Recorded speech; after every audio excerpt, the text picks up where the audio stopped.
Љубителите на музиката во Битола од вечерва во Центарот за култура 3 дена ќе можат да уживаат во годинешната понуда на Интернационалниот фестивал на музика од светот, со што ќе биде одбележено 10-тото јубилејно издание на овој атрактивен фестивал.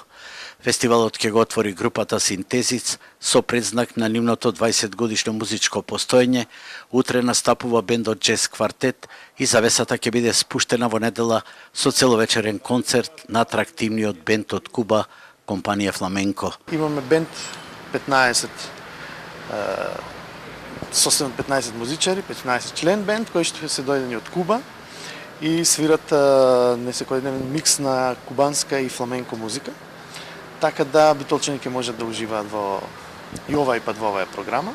Од тридневното музичко дружење во Битола, фестивалот ќе понуди алтернативна програма со промоција на монографија за Синтезис, како и музички журки во битолските кафулиња со диџеј Маки, групата In The Mood и Кубано Квинтет. За жал годинава, Министерството за култура ги преполови средствата и за овој фестивал додели само 2.500 евра.